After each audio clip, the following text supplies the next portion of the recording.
The Human Rights Commission of Sri Lanka in a statement said the Public Utilities Commission of Sri Lanka, Ceylon Electricity Board and the Ceylon Petroleum Corporation reached an agreement to ensure a continuous supply of electricity from the 26th of January to the 17th of February 2023. It was issued as a mediation directive and the relevant stakeholders were expected to act on it before 4 p.m. on the 26th of January. Human Rights Commission of Sri Lanka moved to the Supreme Court against disregarding and disrespecting the authority of the Commission by way of failing to implement the directive and for failing to respond to the Commission.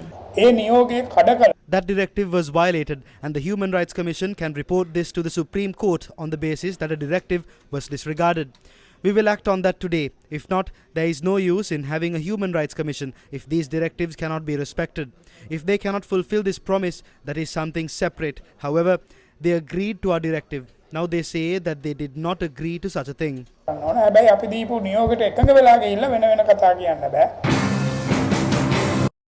Minister of Power and Energy Kanchana Wijesekara tweeted his response to these developments. Minister Kanchana Wijesekara said that the officials from the Ministry of Power and Energy who attended a recent meeting with the Human Rights Commission of Sri Lanka had disclosed that they were pressurized to sign 2 documents that they did not agree to. The minister tweeted that the officials were pressurized by 2 members of the Human Rights Commission and that they were threatened with jail sentences. However, Minister Kanchana Wijesekara tweeted that the officials of the Ministry of Power and Energy have already consulted legal opinions on the steps to be taken against the Human Rights Commission members and have submitted a writing on the events that had taken place.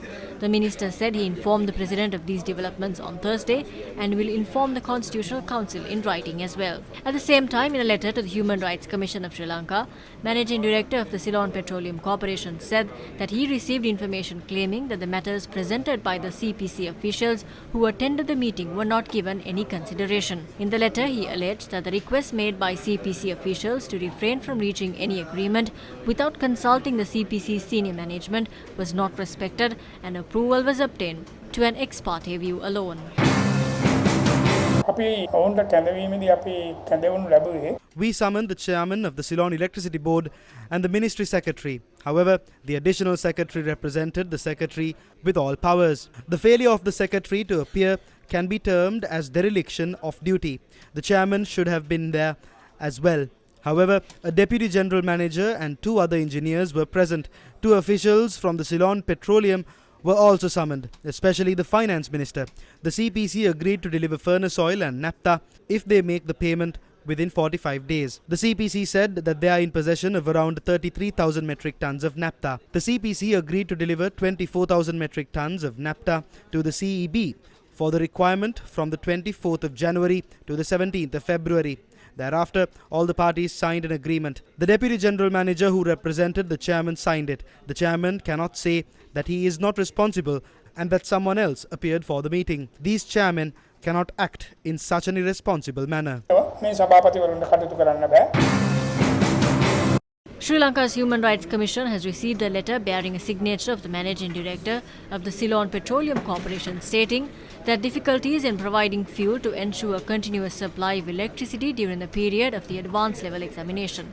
It added that given the existing financial constraints, the CPC had delivered to the CEB fuel worth of 111 billion rupees. It also noted that the CEB is short of funds to procure the fuel as it has not been able to generate the expected revenue due to the absence of a cost-reflecting pricing mechanism. He pointed out that providing a continuous supply of electricity given the current situation could lead to an electricity and fuel crisis in the country.